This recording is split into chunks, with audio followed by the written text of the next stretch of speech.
Energy project is undertaken by 4 Sri Lankan universities, 3 European universities, the Open University of Sri Lanka, University of Moratua, University of Ruhuna, and the University of Peradeniya, as well as the European universities, Royal Institute of Technology of Sweden, Central Suplec of France, University of Twente, Netherlands, as well as 3 European companies, Learnify, EES, and FutureLearn.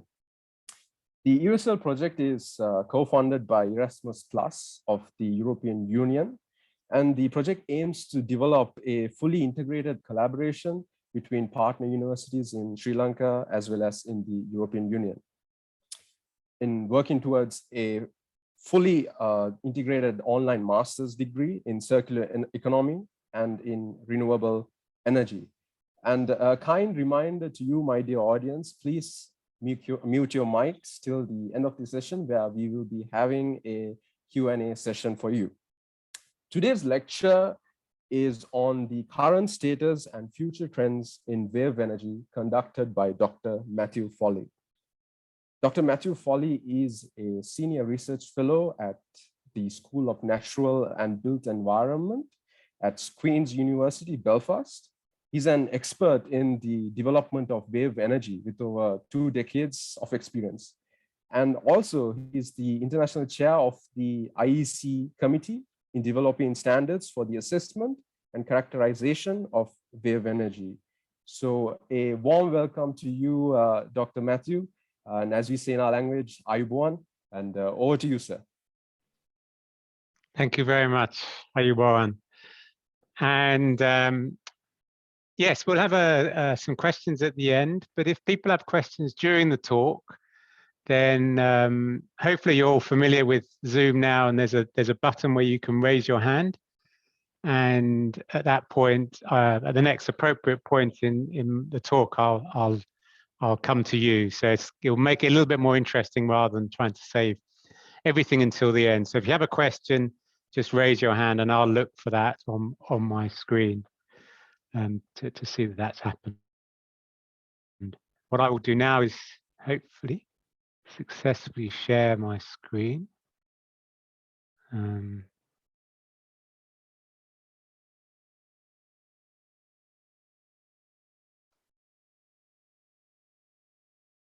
Okay. Let me know if you can see the presentation. Yes, sir, we can. Excellent. Okay, good. So as I say, what I'll do is we'll talk through the current status and future trends in wave energy. Just to give a little bit, I realize I've just had an introduction. A little bit more, perhaps, just to for those who don't know, I was actually a senior lecturer at Peradeniya University between 2016 and 2018. So I'm very pleased to be able to come back and share some more work on wave energy. And within the wave energy field, if you're familiar with it, there was a technology called Oyster, which was deployed. 2 prototypes were deployed in Scotland. And I was the co-inventor of that technology, which for those who are academic people, it was started off as an academic research project back in 2003. We developed the idea over about 2 years and were able to attract commercial interest. And then the company formed about 2006, I believe, to Aquamarine Power, develop the technology. And as I said, 2 prototypes got constructed. Unfortunately, the technology, or the company, I should say, went into administration. And the reasons for that are complex, and one thing we can talk about later if people are interested. But one of the issues associated with wave energy is that it's a relatively novel technology. All wave energy converters are relatively novel technology, and the cost of developing the novel technology is very, very high. And unfortunately, the availability of funding for things like wave energy technology is often based on relatively short-term investment capital, and investment capital tends to dry up if you don't prove that your technology works or is commercially viable, i.e. will make money within a period of less than 10 years. And so there's a challenge here, because if you look at technologies which have developed in renewable energy, solar panels, wind turbines, they probably take 20, 30, maybe 40 years to reach maturity. And so there's a conflict in terms of development of wave energy technology and the sort of funding available. So if you looked at the development of wind turbines, they started off with small wind turbines in farms where there wasn't an alternative source of energy other than extremely expensive diesel. And so there was a market available. Solar panels were developed initially for the space industry, and so they had a market. We were basically prepared to pay whatever amount of money there was asked of them, because spaceships needed power. The challenge with wave energy is now that there are economic wind and solar power that's had 30, 40, 50 years of development, it's not possible to compete against that sort of technology. And so the pathways for wave energy is extremely challenging. And that's recognized within Europe, at least on a sort of on a verbal status. So people understand that wave energy isn't competitive, and you can talk about the same for tidal power as well, and many of the other new technologies. The difficulty is the funding is how you then translate that into funding. And so there are a variety of challenges in terms of ring fencing funding to develop wave energy technology. And I think it's one of the fundamental challenges is not the technology in itself, but how you get from a technology which probably requires in the order of 200 or 300 million euros to develop the technology, which is not readily available at the moment from the commercial money markets, financing markets, and so it requires state intervention. And obviously, state intervention is challenging because obviously the states need to justify that expense. Having said that, COP26, the recent recognition that we need to keep global temperature rises under 1.5 degrees, and all of the renewable energy technologies need to be developed in order to achieve that, does provide additional impetus for these newer types of renewable energy technologies. And one of the things, just to say, the last part of my sort of work history is there's a European research project called LIFWEC. If you do a search on LIFWEC, you'll find a web page on it. It's on another type of wave energy converter, which is based on lift forces. And it's very early days. It's a very challenging area to work in because there's almost no background research in this type of technology. But I'm the principal researcher in this project, which is formed by 10 institutions, European institutions. It's a European project. And I encourage you to go there and look at it. I'll talk a little bit more about that later on the talk today. So, as I mentioned, talking about current status and future trends, I've also added in the challenge in between the current status and future trends, because it's important to understand the challenge in order to understand where the future trends are going. And I think the challenge is particular to wave energy, or at least it's particular to relatively new, novel technologies. But this is my perspective what the challenge is. Other people have different perspectives on the challenge. But it's important to understand that it's not necessarily the same as developing wind turbines. It's not the same as improving the current technologies on or even on offshore floating wind turbines, where a lot of the core technology has already been identified. And there's lots and lots of information available about how the technology works. So the challenge, if you like, from my perspective, is to understand how we need to move forward with wave energy using the limited amount of information that we have available. And it is very limited in comparison to other technologies. So starting off with the current status. So what I've sort of looked at is the sort of 17 different technologies which are now being developed within wave energy. So this is just waves. So it's nothing to do with other ocean energy technologies. So there's no tidal technologies. There's no ocean thermal technologies. These are all wave energy technologies which are being developed. And there are many more, to be honest. And these are ones which have reached a stage, apart from perhaps the last one, which is lift-wet, which I wanted to add in because that's the project I'm personally focusing on in the moment. These are all technologies which are being deployed at sea. And so there's a relatively large amount of investment going into these technologies. Probably in each one of these will represent investment of perhaps $10 million, somewhere around that. Some more, some might be 30, 40, 50 million dollars, and some might be less with only a few $1 million. But to put anything into the sea, especially around Europe and the US, where most of these, and Australia, where most of these are being developed, is extremely expensive. Just the environmental permitting probably costs the order of $1 million to get a permit to put something of a relatively large size out at sea. And this is one of the challenges, is even to do something is going to cost millions of dollars or euros. So, but there is a lot of work going on, and I'll just go through each one of these now. As I say, please feel free to raise your hand and ask questions as I go through each one.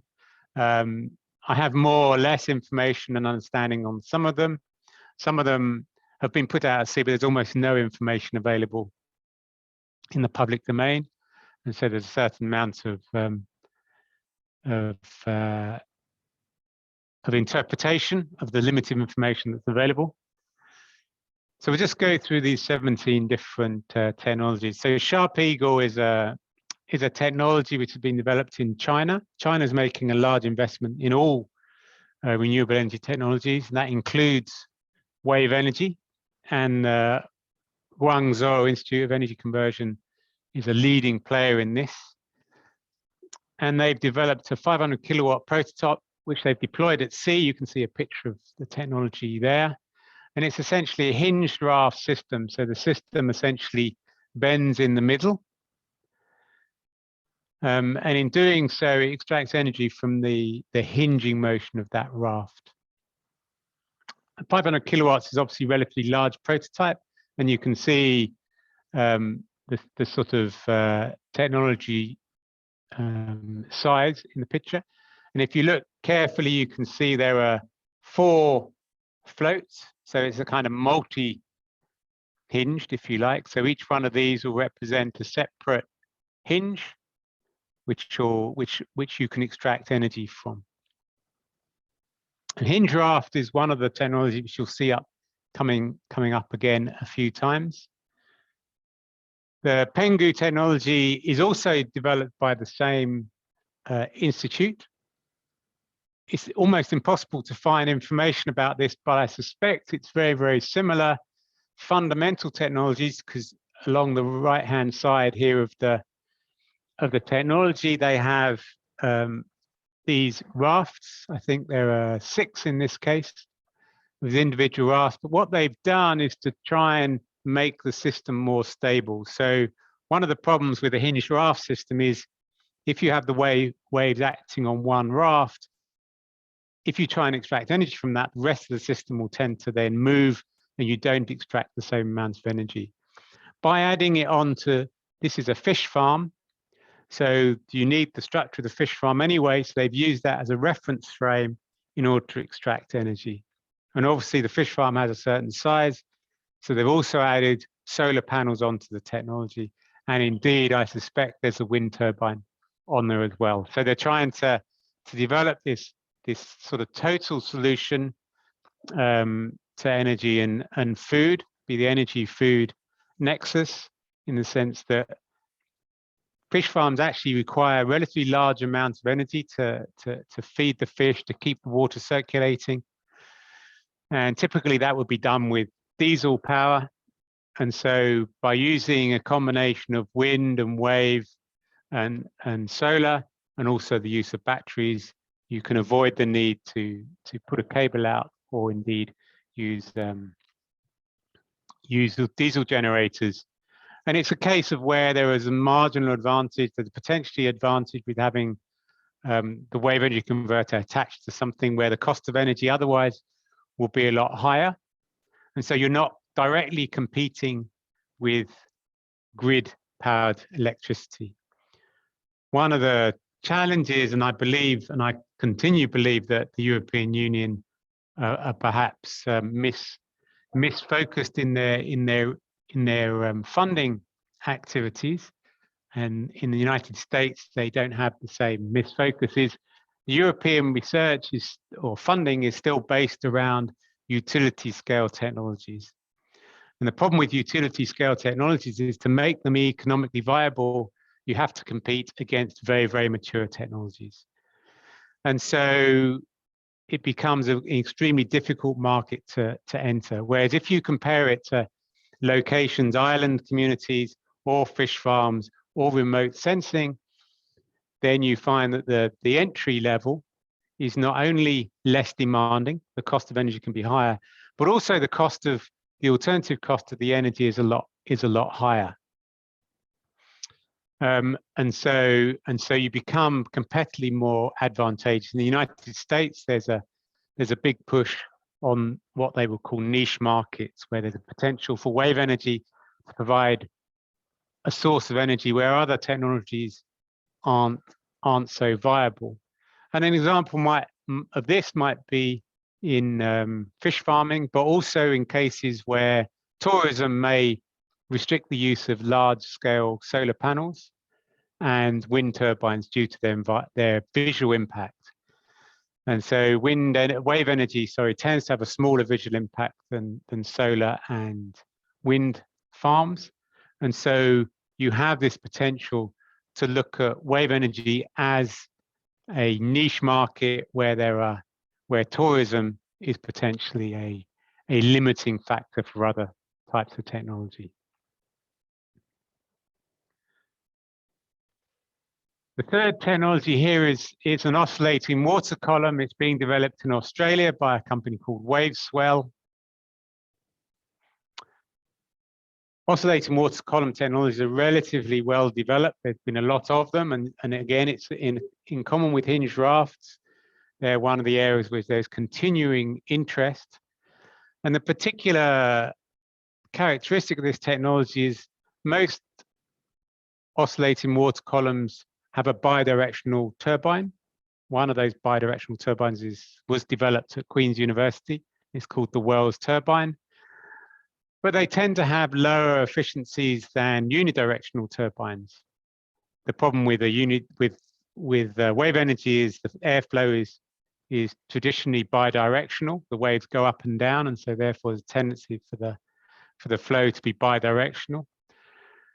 But what WaveSwell have done is to try and use a blow-off valve, so the energy escapes through a valve in one case, and it only passes through the turbine in one direction in a series of pulses.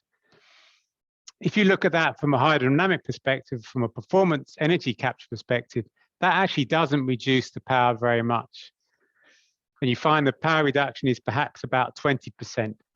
So you can have a reduction in power, but you simplify the turbine, albeit you add in a valve, and you increase the efficiency of the turbine. So bidirectional turbines tend to have efficiency of around about 60 to 70%.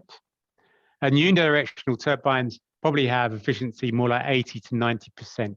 So you can regain a lot of that energy lost by using a unidirectional turbine compared to a bidirectional turbine. The difficulty is, and this comes back to one of the fundamental challenges of wave energy, is that until you've designed this and built it, it's very hard to know whether the blow-off valve will continue to work, whether the unidirectional turbine will genuinely have the higher performance relative to the bidirectional turbine. And building this 200 kilowatt prototype probably costs, I would suggest, somewhere around $10 million, 10 million euros. And so it's an expensive experiment to try and find out whether this technology is viable, but you do need to go through that path. You can do paper studies to try and investigate the relative benefits, but they're very hard to weigh up because we just don't have enough information about these full-scale prototypes. So we don't have enough information about what the performance of a unidirectional turbine at these sorts of scales and powers and the sorts of flow that you would get through the turbine, and the same with bidirectional turbines. And the performance of the blow-off valve will be very important to understand. And so all of that requires building a prototype, as I said, which costs in the millions of dollars. But that's what needs to be done. There is not really an effective way of avoiding these costs. Another oscillating water column that's been developed, it's a 500 kilowatt prototype, in this case being tested in Hawaii in the USA. And this uses a bidirectional turbine. I believe it's the Wells turbine, but they may have changed that. But last time they tested this in Europe, in Ireland, where they had I believe it was a 20 kilowatt prototype, small scale prototype off the coast of Ireland, using a Wells turbine.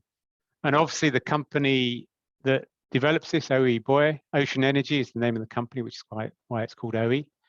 Ocean Energy have obviously been able to demonstrate sufficient confidence in their technology to then get investments up to the 500 kilowatt technology. The challenge, obviously, when they deploy this is the same challenge that Aker Marine Power had, is that they need to be relatively rapidly, within the next 5 years, demonstrate that there's a commercial interest in this, because otherwise the money will start to dry up. They'll start to become less interested in the commercial venture capitalists, become less interested in the technology because it hasn't necessarily performed as promised. And that's a perpetual challenge with all these technologies, but there is still enough interest and enough perceived commercial potential for a 500 kilowatt prototype to be developed. Moving to the other end of the spectrum, and this is a navigation buoy that's been developed in India by the National Institute of Ocean Technology. And obviously the advantage with a navigation buoy, the power is probably in a few hundred watts. So you're talking about a device which has maybe the thousandths of the potential of the other devices. And so therefore it's significantly cheaper to develop. But there's a lot that can be learned. So I believe the National Institute of Ocean Technology in India have said, we want to learn about this wave energy, and we will deploy a prototype, floating oscillating water column, which will tell us about this. Now, floating oscillating water columns are not new. They were developed, indeed, they were developed as navigation buoys back in the 1960s, 1970s in Japan. And they were based on even earlier technology back from the 1950s and 40s, which essentially was an oscillating water column which had a whistle on top. So it made a sound. And that's obviously been developed. That was obviously developed back in the 1960s, 1970s to generate power. So there's nothing necessarily new about this technology. There may be some advancements in the turbine design and designing the oscillating water column, but from a fundamental perspective, it's very, very similar to current technologies or previous technologies. And the device that was developed in Japan, they've sold many of these floating oscillating water column navigation buoys. And obviously, perhaps the National Institute of Ocean Technology in India were also looking to be competitive with that technology. But importantly, it's relatively cheap to develop this sort of technology because it is small, and they're looking to provide a service in a niche market where they can potentially generate some income. And so therefore learning about wave energy at the same time as providing a commercial product. Yet another oscillating water column that's been developed. Again, there's relatively limited new about a bottom standing oscillating water column. Indeed, this is very similar to a oscillating water column that was deployed in India, in Kerala, though it's bigger. And again, the Korean, in this case, the South Korean government, are trying to understand more about these technologies, how they get built. There is a refinement of this technology. I believe if you look at this diagram at the back here, I think they've got a variable size chamber here to help tune the technology. But again, it's another example, I believe, of a country, South Korea in this case, trying to learn about wave energy by deploying a prototype. And in many cases, that's what's required. You require to develop prototypes at full scale in order to understand what the true challenges are.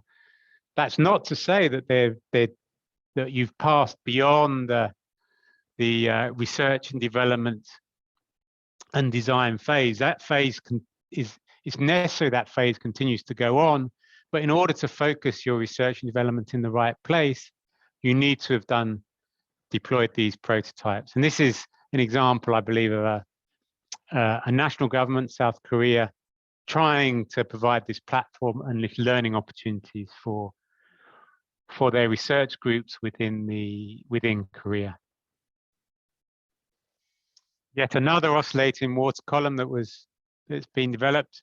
This I've sort of highlighted because it's one of the longer standing wave energy technologies. It's been going for 10 years now, and in that time generated over 2 gigawatt hours of electricity.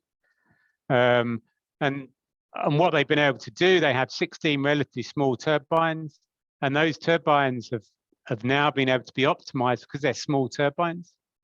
They've been able to optimize those and get relatively high performance out of these turbines. This technology at Mutriku was developed by a company originally called WaveGen, and I worked on their first technology, which was called Limpet in Scotland, and that was a 500 kilowatt turbine.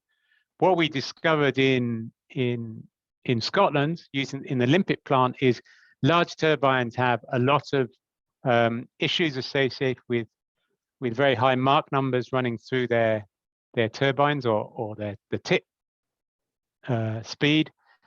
Started to approach Mach numbers of 0.2, 0.3, 0.4, and that created particular issues in the design of the turbines. And the company felt that it was more viable to focus on developing a larger number of small turbines to generate the same power rather than one big turbine. But that came about through the original prototype. So the original prototype deployed in Scotland is no longer operating, but they were able to learn from that prototype, which was deployed which started in 2000, to say what we need is smaller turbines and a larger number of small turbines.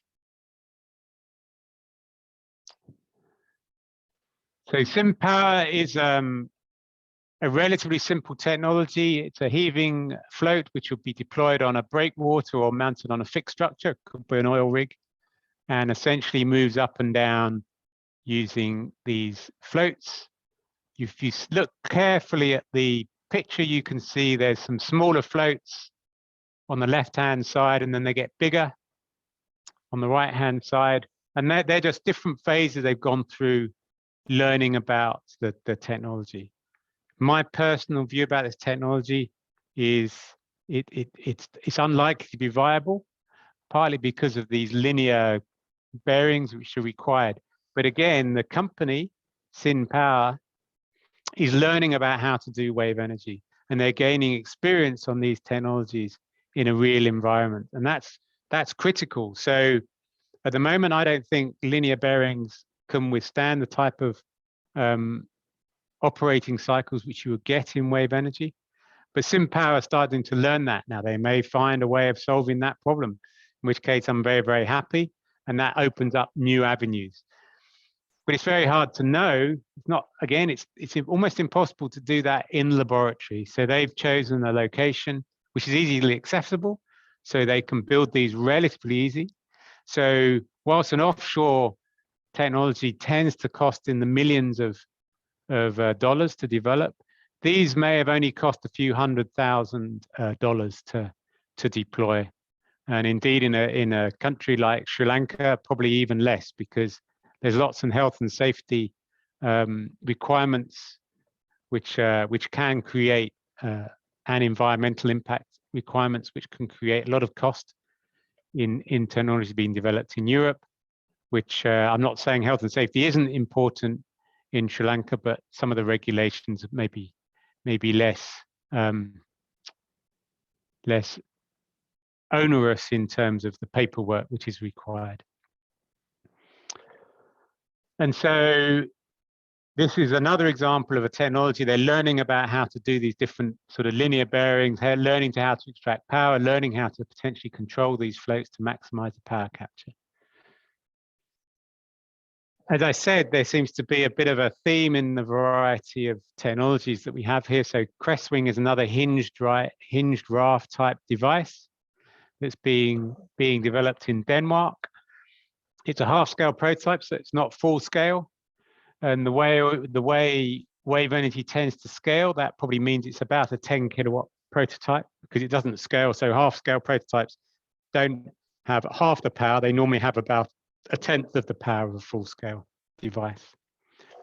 And so it probably has a 10 kilowatt rating, something around there. But you can see, so it's relatively large. So it's 30 meters long, 7.5 meters wide, weighs a total of 65 tons.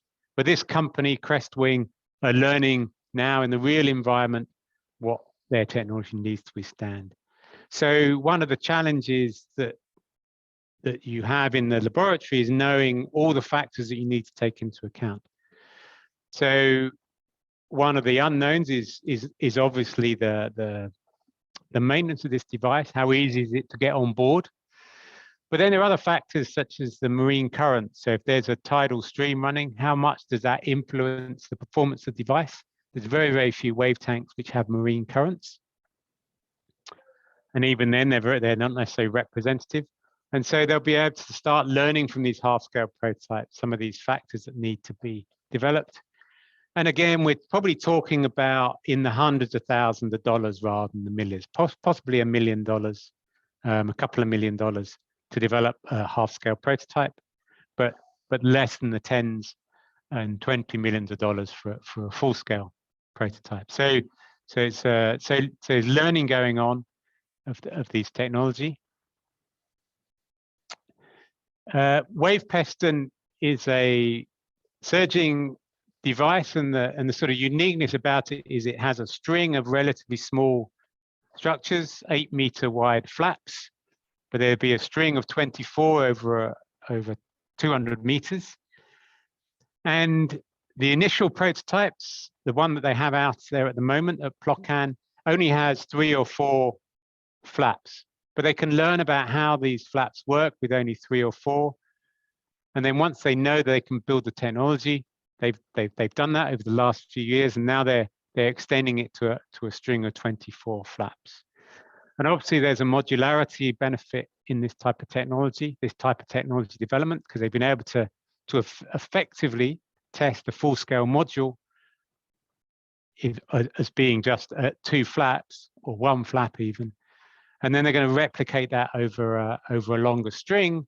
And indeed, you would expect that the requirements become less as the string gets longer, because the way the technology works is to provide some phase cancellation. So one of these flaps will be driven towards the shore by the waves, whilst at the same time another flap's being driven away from the shore. So they're out of phase, and that out of phase motion reduces the the stresses on the anchoring, and so therefore you tend to get less demanding conditions. It's also worth recognizing that Plocan is a relatively mild wave climate, and that has lots of advantages because you don't have to design the structures to withstand the very high loads which you will get at a commercial deployment site, but you can learn about how these things survive. So you will get, in the extreme case of Plocan, you will get the sea states which occur for production seas. So you will get 3 or 4 meter wave heights maybe a couple of times a year.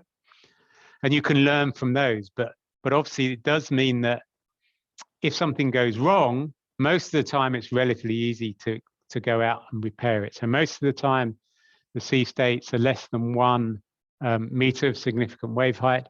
And so normally the limit for most servicing conditions are between 1.5 and perhaps 2 meters wave height. So you can easily get in to repair this. And repairing early stage prototypes is inevitable. And they're not necessarily significant design changes. So to give from personal experience, on the Limpet plant, which I talked about earlier, which was a shoreline oscillating water column, similar to the Moochcrew plant, but bigger, we started that up I think it was in the winter of 2000, in January or February 2000. And the first time we turned it on, it ran for about half an hour before something went wrong. And it was invariably a vibration sensor. So the most of these plants and most turbines, wind turbines included, have vibration sensors which detect if something's not running properly. There's a imbalance in the turbine, and one of these vibration sensors fired. We went to look at the vibration sensor and we found it was a loose cable. We fixed that loose cable and then turned it on again, and then an hour later another vibration sensor went wrong, and then we fixed that, and so on and so forth. Not only vibration sensors, but valves not necessarily closing properly. All things which were fixable with a minimal cost. But the advantage is we could fix those because it was a shoreline device. After 6 months, roughly, of slowly getting less and less interruptions due to minor issues in the turbine, we were able to turn it on so that it would start automatically and stop automatically depending on the sea state, and it basically ran without concern. That was all because we'd spent the previous 6 months ironing out all the issues. Now, these issues are almost inevitable in a first-of-a-kind prototype. And so deploying a prototype in a relatively mild environment is in my view, something which is almost a fundamental requirement in order to develop your prototype or your technology most economically. Unfortunately, a lot of investors, a lot of people invest into wave energy don't want to spend the money testing in a more benign site, and this is what happened with Oyster. So Oyster got deployed at an aggressive site, a site where you would generate power, and it did generate power, generated utility scale power. But the problem is that when something went wrong, rather than spending maybe $1,000 to send out a service boat to fix whatever went wrong, you had to wait for the waves to be, you had to wait for the plant to be accessible, and then you had to send divers down to fix it, and that typically cost in the order of maybe $50,000 to $100,000 to do that, and it became extremely expensive to service the device. And so another lesson learned, in my view, though it hasn't necessarily been adopted universally, is that testing a prototype in a benign site should be a necessary phase, and Wave Piston are doing that, and I'm very pleased to see that. Core Power is a company that's been in wave energy for quite a long time, and you C4 and C5 is the version of their buoy. So you can see they're on the 4th and 5th versions of their buoy. So they had a C1 which they tested, learnt from, and built a C2. They then tested the C2 and learnt that and built a C3. Now up to C5. So you can see that the idea that you can build something and it will work straight away is not the case. It generally won't be the case in any kind of technology, and it's especially not the case in wave energy technology when we know so little about the environment that we're working in. But essentially, the technology is very simple. So they're still going up to the fifth generation of their technology, but it's essentially a heaving buoy which reacts against the seabed through the mooring system. And what they're doing now is using advanced control to increase power capture. So they're improving the control strategies. They're improving the way that they're extracting power from the device in order to improve power capture. And they do that, and they'll test that, learn about how that advanced control.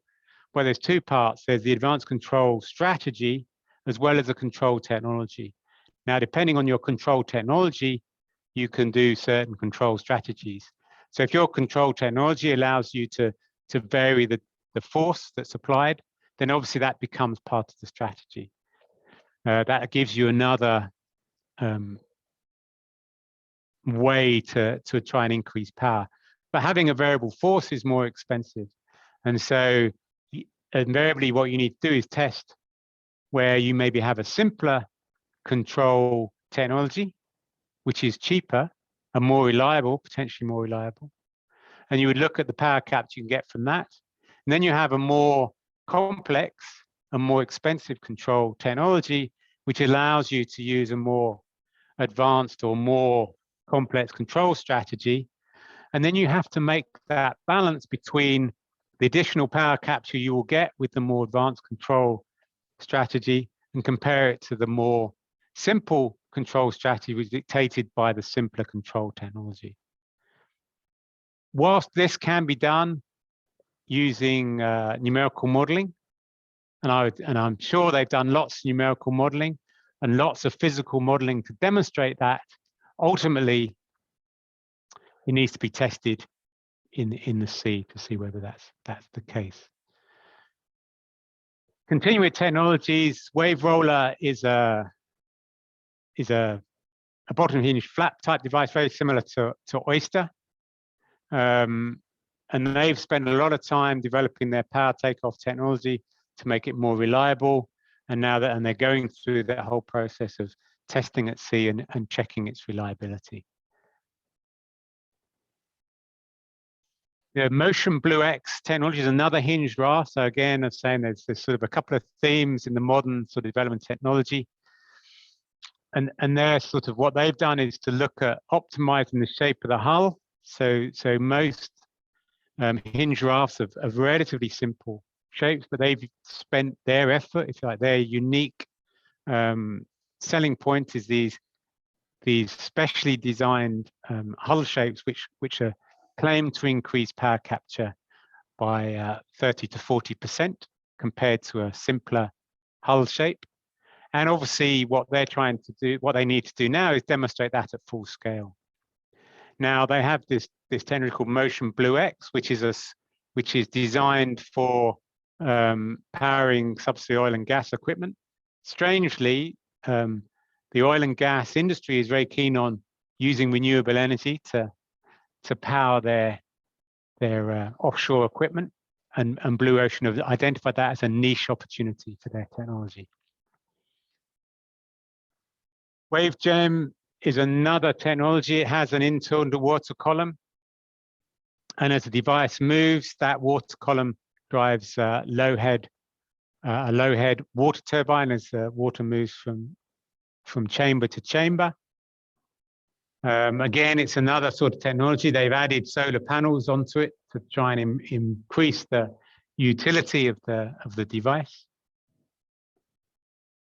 And so it's sort of moving on a little bit quicker now. So this is a similar sort of device, except rather than having the water moving inside, they have a gyroscope moving inside. So it's and the gyroscope, as you will know, can resist the rotation. And so that gyroscope resists rotation. You take the power off of the relative motion of the gyroscope to the hull. In particular, again, we're looking at niche markets. So they're looking at mild wave climates such as the Mediterranean. It tends to be easier to design technologies because the forces are lower, and so the technologies tend to be cheaper to develop. And so they're looking at a 50 kilowatt device in this case to potentially power perhaps some small Mediterranean islands, some Greek islands or Italian islands, which require energy. And perhaps for, as I say, for tourism reasons, they don't want to put wind turbines up or build too many solar farms. Slow mill is just another type of technology which they've sort of been developed. I believe it's in the US, United States of America, where they have a sort of combination of heaving and pitching device. And they can change the geometry to try and increase the coupling with the waves. Worth knowing that's something which was considered by Aquamarine Power, and they didn't find a way of making it economically viable. That's not to say, and it's always one of those things, is also to recognize that Aquamarine couldn't find an economically viable solution doesn't mean there isn't an economically viable solution. So we need to always be mindful that just because one technology has reached one conclusion, that doesn't mean that that conclusion is irrefutable. And as I mentioned at the start, I just wanted to sort of draw your attention to the LiftWork project.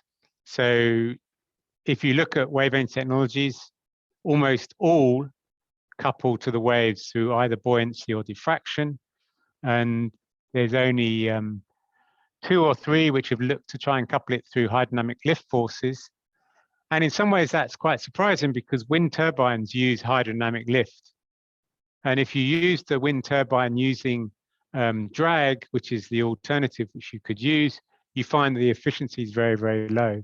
So now we're very, very familiar with using lift forces for wind turbines and don't think anything special about it for whatever reason.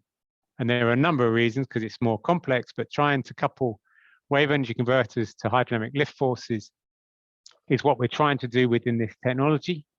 And at this stage, we've been working on the project for 2 years now. There's another year to go on the project. We've identified 4 different potential configurations of how to react this hydrofoil with, this rotor with 2 hydrofoils. And it can be a tower, it could be a tension leg platform, it could be a semi-submersible structure, it could be a semi-submersible structure. And so we look at those 4 different possibilities. Now the power capture is probably going to be quite similar in those 4 cases. What differentiates between those 4 cases is the cost of the structure to hold it in place. And so that's where we're working. It's a European project, so it is based around utility scale power production. So we're looking at sort of 1 to 2.5 megawatt power outputs or power ratings for these devices. But so please look that up, and if you have any questions about that technology, then I'd be very happy to answer it. And indeed, if it inspires you to do some work in this area, then it's an open, as far as possible, it's an open data research project. So we have data on numerical models and physical tank testing, which is available to share with people who are interested. So that's the current status. And I say that the main thing is there's lots of stuff going on, lots of prototypes being developed. None of them, you would say, are close to being commercially viable. though if you go to websites that you may get that impression, but in my view, then none of them are close to being commercially viable. But that doesn't mean in 10 years' time they couldn't be commercially viable. What I want to go through is the challenge, if you like, that we face in wave energy before I go on to the future trends. And I'll go through this relatively quickly because I realize I'm running a little bit out of time. And basically, you want to start with the concept, or you start with the concept and you want to turn it into, to demonstrate that it's a promising wave energy converter.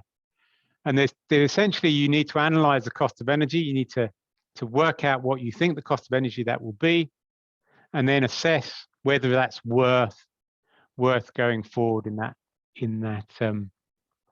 with that technology. And obviously, if we don't get the cost of energy down to something which is competitive, or we can't see a way of getting it down to somewhere that's competitive, there's no point going on. And if you can imagine, the cost of energy's got 2 points. It's the energy generated, which is based on the hydrodynamics, the concept hydrodynamics, and then the energy costs, which are based on the techno-economic model. The problem we have is that both of these are really difficult to calculate.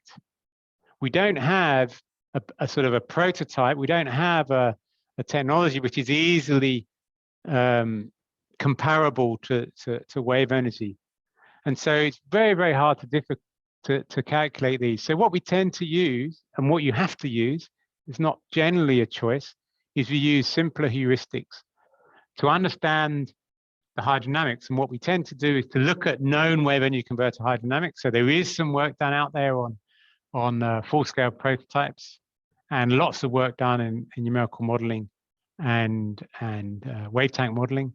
And we use the knowledge to understand the hydrodynamics of any new device. So we say, this is a device which is similar to our one, and so therefore we can therefore infer from that, or we try to infer from that, how well it will perform, recognizing that it will perform differently because it's a new concept. And then even more difficult is to try and work out the techno-economic cost. So how much does it cost to install? How much does it cost to construct? How much does it cost to maintain, which is a very large part of the total costs. And we don't have, without doing very, very detailed analysis, and without having experience of failure rates and the such like, and accessibility, that's very, very hard to estimate. And so what most technologies fall back on is parametric performance. So we say, how much does it cost? How much does it cost per ton of material, or per unit width? So we have these ideas about how the techno-economics can be defined by some parametric performance.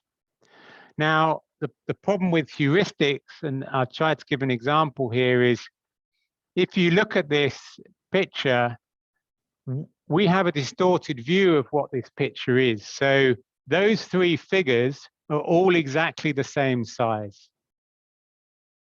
But because of our perspective, because of the way we look at this, the perspective which is distorted by those lines, it looks like the figure furthest to the right is bigger than the furthest to the left.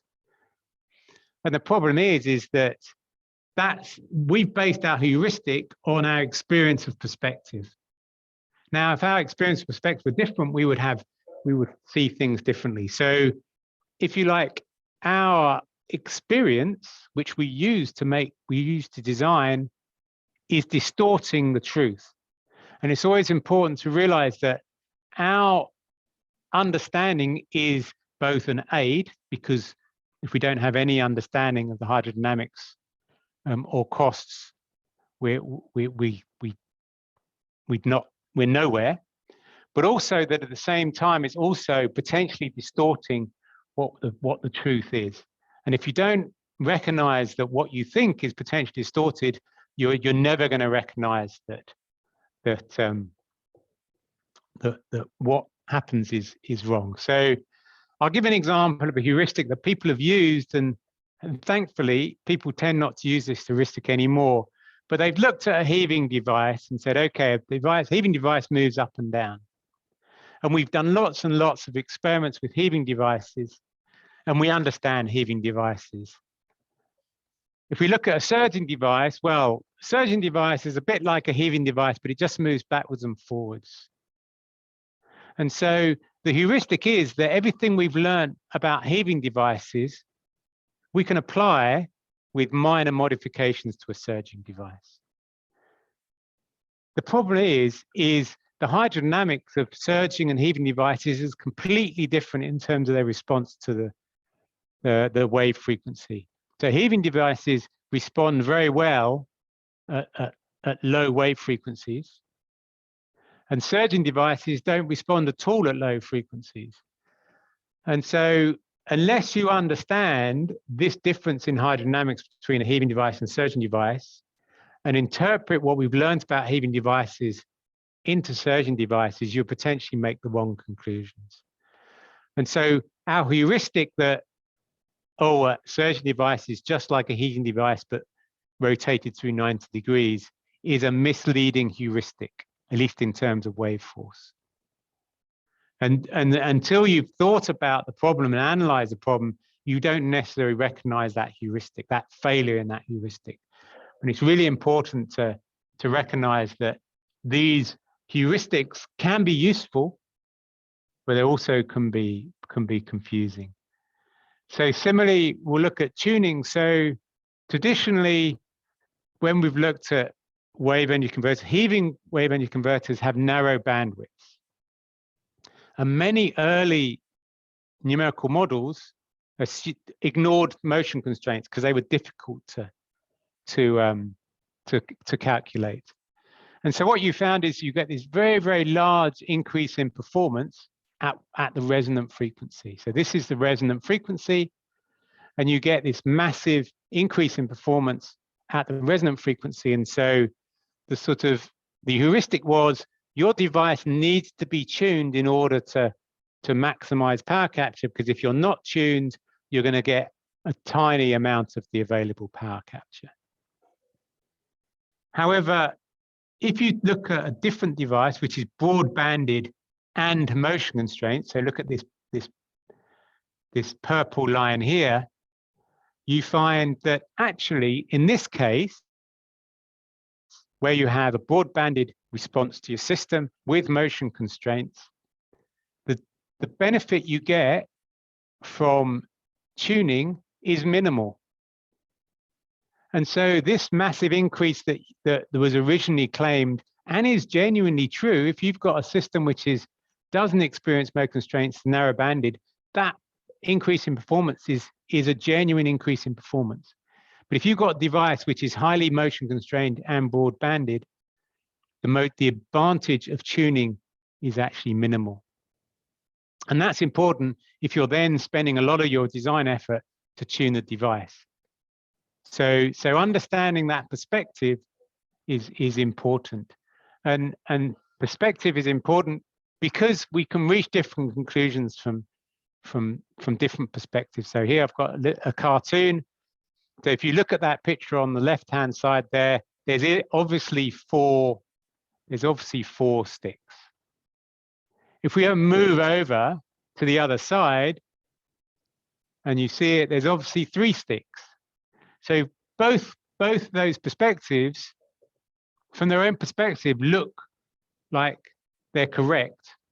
It's only when you can see the whole picture, you can see where the confusion starts to rise. So you've got to understand the whole picture to understand what the genuine, and neither 4 nor 3 are correct, but because actually it's an optical illusion. But you've got to understand that it's an optical illusion in order to understand what's going on. Analysis helps us to do that. So one of the fundamental requirements in the research area, which is what I'm mostly involved in, is trying to analyze the hydrodynamics to better understand them, to avoid these failure of perspectives to confuse us. If we look at the techno-economic heuristics we often use, so one of the things people often use is that power per unit volume. So a bigger device is more expensive and a smaller device is cheaper. Now, if they were the same sort of thing, that's probably true. But if the smaller device is full of complex machinery, and the bigger device is just full of concrete or some very, very cheap material, then you can't really say which one is cheaper than the other. And so using power per unit volume is misleading if you're comparing two fundamentally different types of technology. And then capture factor is also another case in point. So often people go a higher capture factor, where capture factor is a power capture per unit width. So it's a bit like efficiency. So if it's a higher efficiency device, well, it must be cheaper.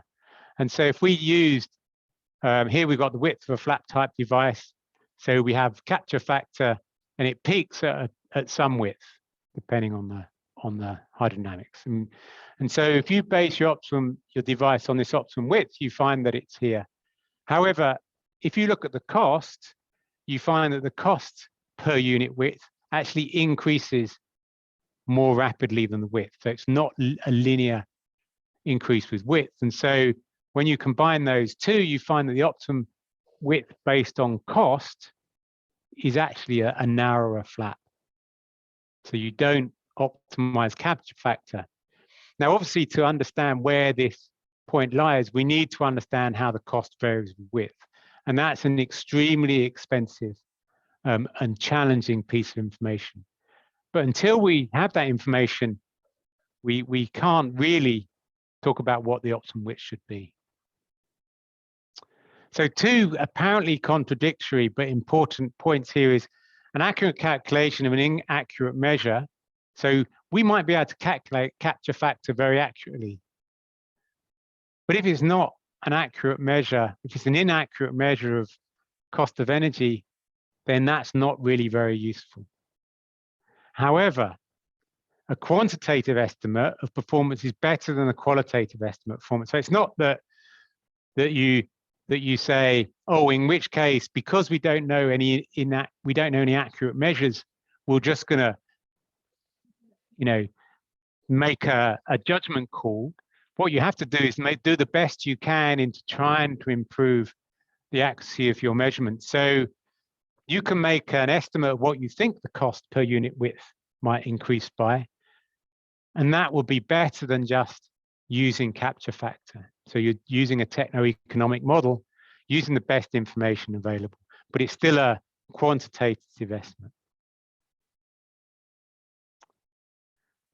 I'm going to skip through this very, very quickly, but essentially you need to look at the risk associated with a new technology. So you find that we can move around the risk. There's a risk. So these are all risk benefits. So when someone makes an investment, they're prepared to take a higher risk if there's a higher return on investment. And these are all sort of equally valuable wave energy converters. So we can sort of say this device here has a certain risk and a certain success. If we learn about the device, then we can reduce the uncertainty, and so we get to a higher value technology. But if the performance goes down as we learn more, then we're starting to potentially move down on our risk benefit curve. And this is our point where the risk benefit is not worth taking. So if our performance reduced below this line, then we would say actually it's not worth going forwards with this technology. Similarly, it could go the other way. You could get an increased performance as you learn more, and therefore you get even more benefits technology, or the market conditions would improve, which would result in a greater return on success, or indeed there's another technological advancement. And so you can think about these risk-benefit analysis in terms of so you could have a very simple technology which has very low risk, but actually doesn't have much of a benefit, much return on success, because actually the marginal performances aren't that high relative to. Or you could have a technology which is higher risk, but has a higher potential to increase the the income in the future, and they both have the same value. So you need to understand those two, because often people argue about, should it be a simple device which has lower power capture, or a more complicated device which has a higher power capture? Now, they could both lie on the same risk benefit curve. So if you understand the uncertainties and the risks associated with the two, and the difference sort of return on success, then you can start to again make more sense of whether this is a genuinely promising technology. So just moving on to the last part of the talk, the sort of future trends, and I think you need to, so the last sort of the challenge, I think you need to look at all future trends from that perspective, because that's where we are. And also there's some work done by Joachim Weber, which is I think very illustrative, because there's a lot of effort has gone in increasing the technology readiness level, which is building prototypes. And so we build a very full-scale prototype, and it says we're talking about tens, if not hundreds of millions of euros or dollars to do that. And Joachim Weber identified that what we need to do is make sure the device is going to work well before we start to build high-scale devices. So there needs to be this very much more structured technology. Now, we do need to understand some of the fundamental challenges associated with full-scale devices. But once we've learned that, we need to go back and try and improve its performance in a cheaper environment, using numerical models, using Wavetank, using small-scale prototypes, which may be deployed at sea. All of those should be used as much as possible in order to develop our technology. Oops, sorry, wrong way. So very quickly going through sort of 8 technologies, and you can hopefully see where these things are going. So this is another sort of heaving buoy type device, well, heaving and surging buoy actually. And they're trying to develop their controllers similar to the core power technology. And they think they can increase power capture by about 27%. So there's a lot to be gained if you can increase power capture by 27% without losing any performance. There's also a trend to try and tie in wave energy converters with offshore wind. Offshore wind is making a very strong showing in Europe, and the costs of offshore wind are coming down dramatically.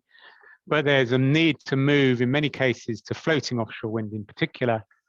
And then the thought is that, well, if we can combine a wave energy device with a wind turbine, then there's a potential for increasing the power production for the same cost of infrastructure. And one of these technologies, the Bombora M-Wave, which is they're looking to combine it with offshore wind turbines in order to make it a more viable technology. This is all, I mean, this could have gone in the previous, in the sort of current status, but they are sort of in the process of improving their control strategy again. You can see there's a sort of recognition that control is very important for these types of devices. I say not all types of devices, but definitely for the Penguin and for the Ceto device. These are important developments, and more examples of niche markets. So they're looking to test a technology which has been developed since 2004. It's had a very slow development. Indeed, they tested a full-scale prototype in 2004, and now they're looking at smaller scale devices for remote power applications. They're looking at the opportunities in niche markets. And this is just another technology, oscillar power, to again design for niche markets, for off-grid locations where they can try. So you can see there's a trend, if you like, to try and identify opportunities outside of utility scale power generation. And then a particularly interesting technology is the use of electroactive polymers. So this is a fabric, if you like, which distends, changes shape, and they extract power shape change.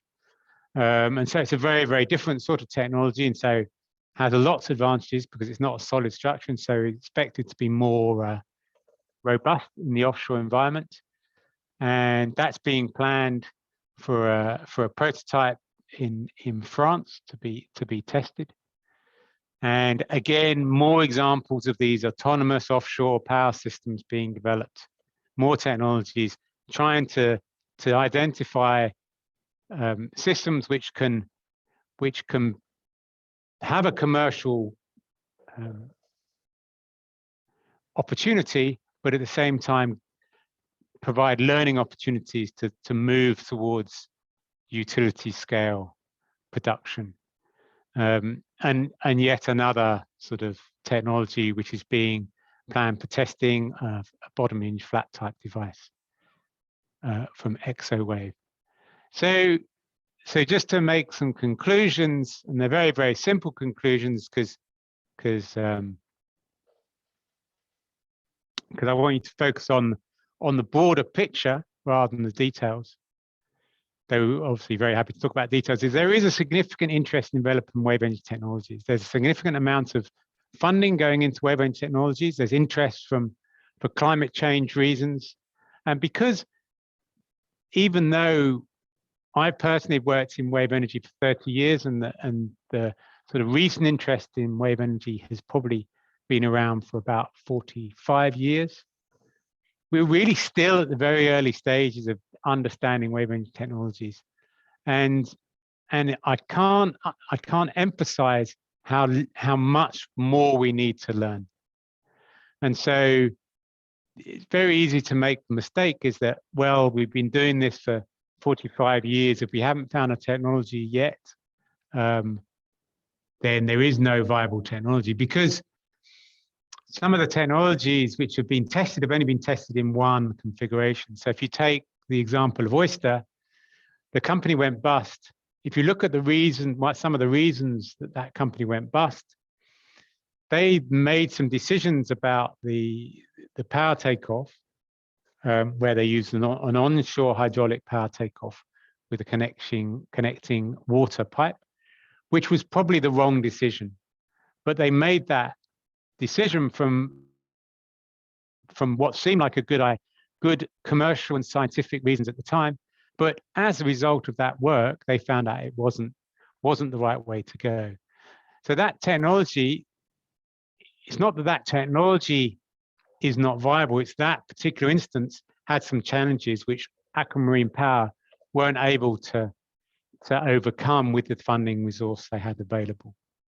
That doesn't mean they can't be overcome. And I'll give you an example in the other case of a technology which has been developed. So when Pelamis were originally deploying their technology, Pelamis is another wave energy converter, and it's a floating wave energy converter, and it needed to be disconnected and connected on a regular basis.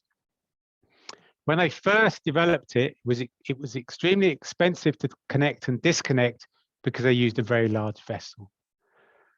Wave Energy Scotland identified that as a challenge, and now they can connect and disconnect the device using a small vessel, and they can disconnect in 15 minutes and connect in half an hour. That completely changed the economics of that potential technology, because if they'd stayed with the old solution, it was never going to be economically viable.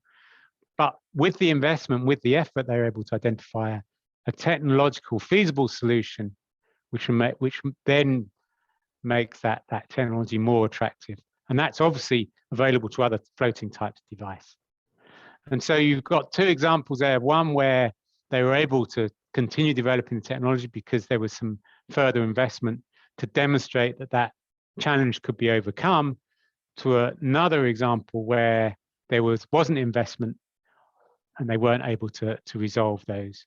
And so the significant interest is important because there's still a lot to be done, but also there's significant effort required still to make these technologies commercially viable. I would say a minimum of 10 to 20 years before wave energy would even get close to the wind energy technologies that you have now. And as I said, that's very similar to wind turbines. Wind turbines probably took 30 to 40 years to reach maturity, a mature level that they're at now, where changes are normally improving by a few percent.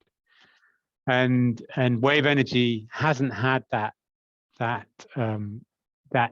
30 to 40 years of development. And maybe had 10 years of development, effectively because it hasn't had the investment which wind power had due to the way the markets work and the way the investment has worked. And so we still, I believe, have probably, if I was to be extremely optimistic, I would say 10 years.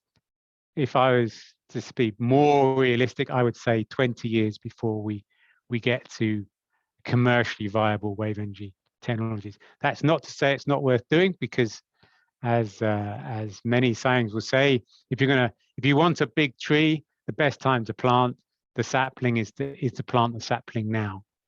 And I think wave energy is in the same position. So thank you for listening. I know I've overrun a little bit, but hopefully that was an interesting talk. But I'm available to answer any questions, and yeah, so we can talk about this some more as people are interested.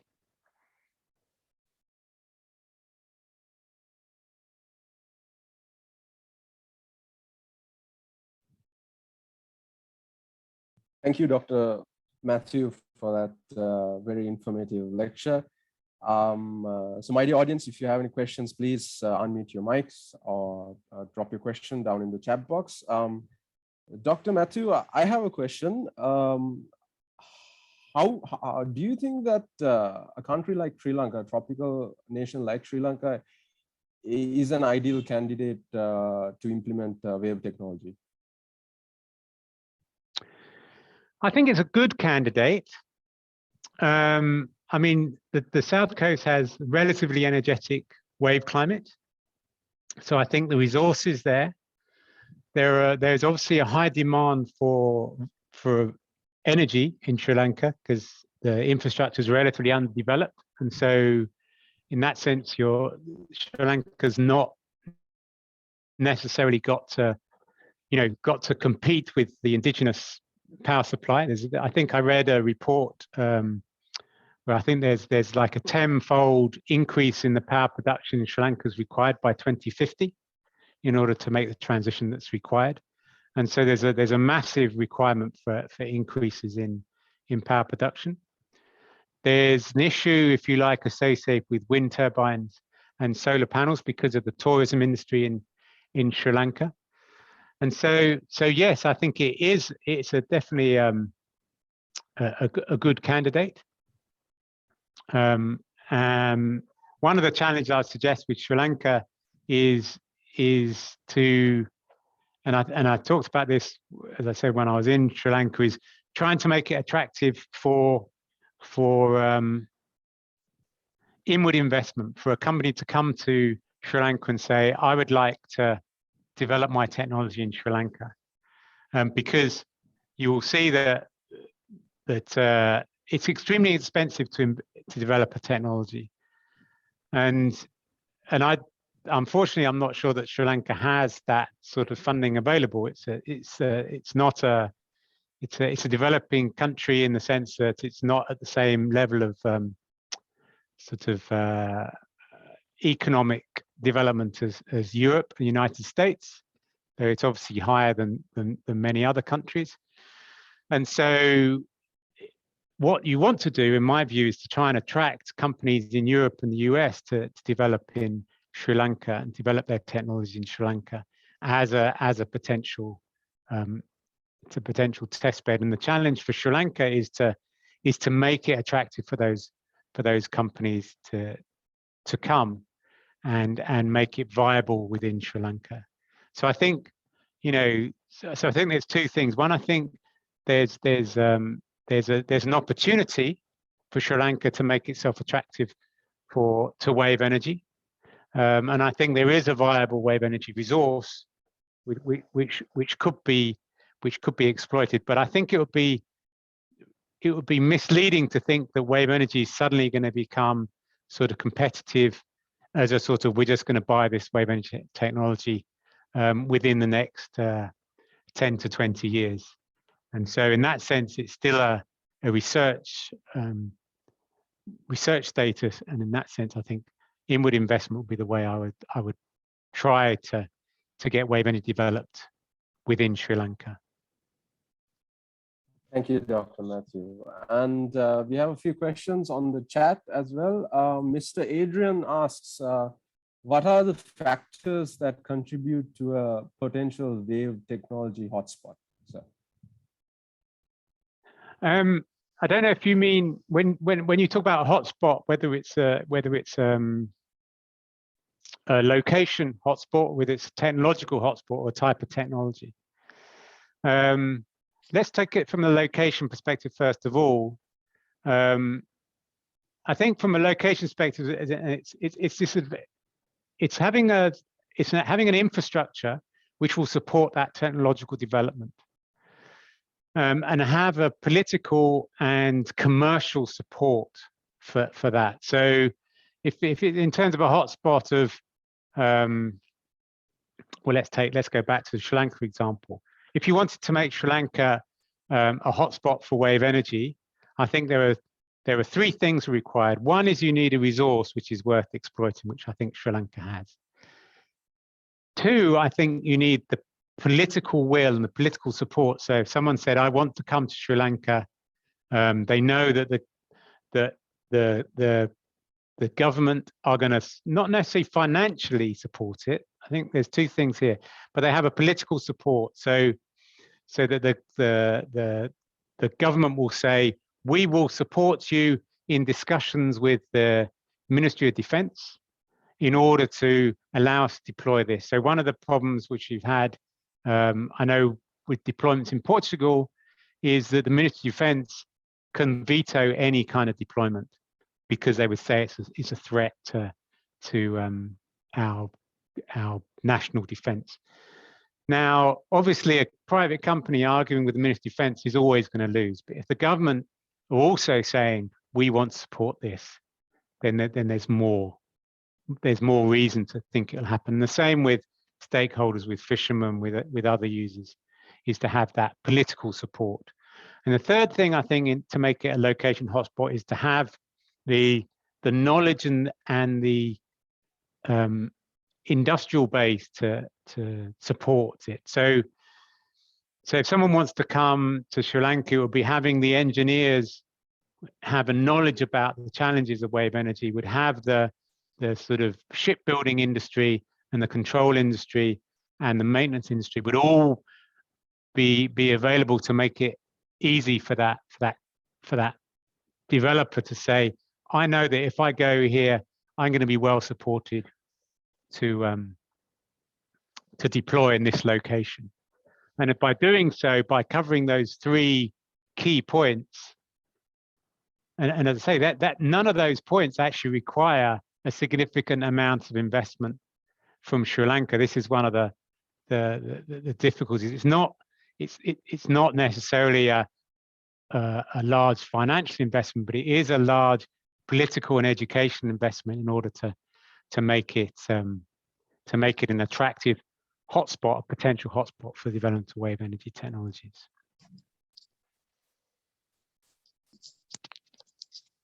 All right, thank you, Dr. Matthew. And another question by Mr. Abewardana. His question is, for the grid-connected commercially operated projects, small-scale projects would not be commercially feasible. What are the example of such successful projects and the capacity ranges? Well, as I said, there are no commercially successful projects in wave energy. There never have been commercially successful projects. Normally, if it's grid connected or grid utility scale, so if you're going to connect to a grid, there's obviously already, availability of other power supplies. So you've got to somehow compete with these other power supplies. The usual sort of limit for wave energy technology or we need any technology. So let's take offshore wind, because there's a lot of knowledge about offshore wind now. An offshore wind project to be commercially viable would need to be at least 100 or 200 megawatts of capacity. And the reason being is you need that level of capacity in order to justify the service vessels and the offshore cable in order to connect to that into that offshore wind turbine. So I think, yeah, so there are no successful projects. There won't be any successful projects, I would say, for the next 10 to 20 years. I think that's something we just need to accept. There's no way the technology could be competitive. One of the things to recognize is learning rates. So typically the cost of technology is reduced by about 10 to 15% every doubling of capacity. So when you have multiple gigawatts of wind turbines being generated, and you're competing against that type of technology, to get to that same sort of level of cost of energy, those gigawatts of installed capacity of wind turbines have probably reduced the cost of wind turbines by about probably about, I don't know, 5 to 10-fold. So if you sort of started with wave energy at the start of wind power, you'd expect now the wave energy to cost 5 to 10 times as much as wind power. And the important thing to recognize is that 5 to 10-fold reduction in cost. Really, wind turbines that were built 30 years ago don't look any different from wind turbines now. Wind turbines have got very, very much bigger, and they got very, very good at building wind turbines. And that's and installing wind turbines and servicing wind turbines. And that's what's responsible for the 5 to 10 factor in reduction in costs, is that they've just made a lot of wind turbines, and they know how to make wind turbines. Okay.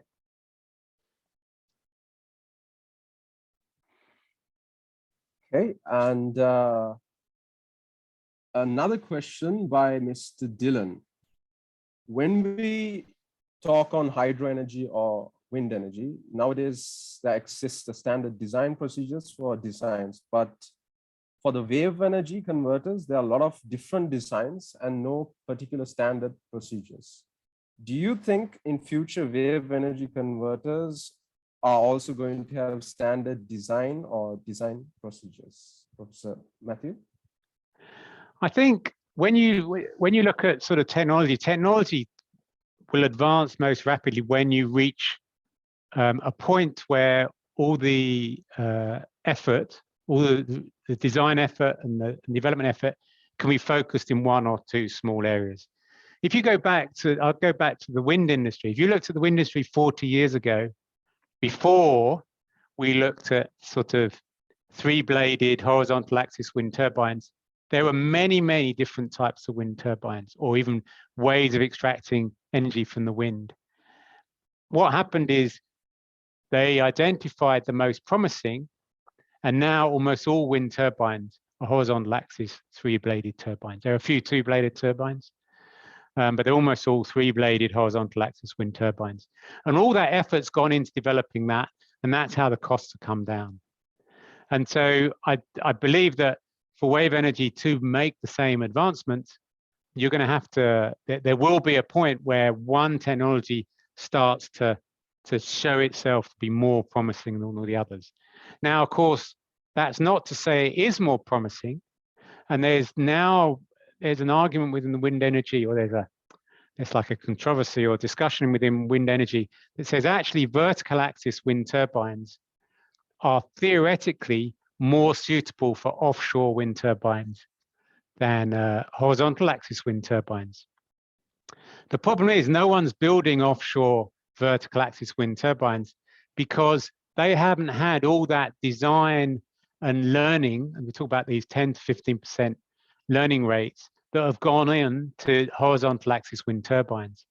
So for vertical axis wind turbines to reach the same level of maturity and ultimately become cheaper, if they genuinely are cheaper, there's got to be an investment from somewhere so that they can catch up in the design. Now, I am involved in developing standards in wave energy. And so there are some early design standards for wave energy. But one of the things is we now have multiple gigawatts of offshore wind turbines, but actually there are no design standards for offshore floating wind turbines. And so what normally happens is the design standards come after the technology's been developed. So what will happen is, this is my view, what will happen, if wave energy reaches a commercial status, in that process, one or possibly two types of wave energy converter will be identified, and they will become standard designs. When those standard designs would have been identified, they will then develop design standards for those technologies. But design standards rarely, I mean, the example of offshore floating wind turbines is the case.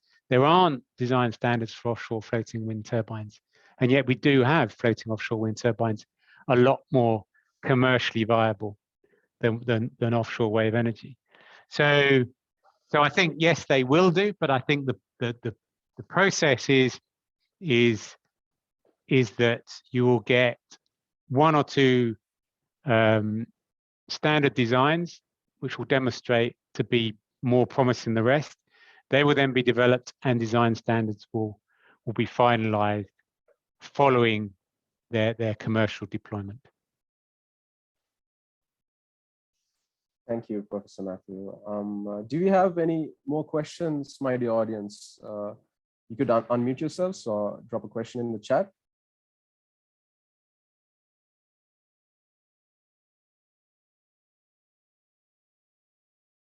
Okay, guess it's time to wind up. Thank you so much, Dr. Matthew, for today's extremely informative lecture. Thank you for your time. It was really very, very informative, and I learned a lot, actually. I'd like to thank the Sri Lanka Association for the Advancement of Science, Section C, as well as the Department of Mechanical Engineering of the Open University of Sri Lanka, and you, my dear audience, for being present here today and for being active. And please stay tuned for our next webinar on the 16th of December at 8:30 p.m. Sri Lankan time, which will be conducted by Dr. Anders Rosen from the Royal Institute of Technology, Sweden, on the topic of challenge-driven education according to the KTH Development Hub. Until then, have a good night and a good afternoon to you, Professor Matthew. Thank you. Thank you, and thank you. Well, thank everybody, and yeah, I mean, obviously, just to say that if anybody has any further questions, then please email me, and I'll do my best to answer them. And yeah, hopefully we can make wave energy become a reality sometime in the future. Thank you, Dr. Matthew.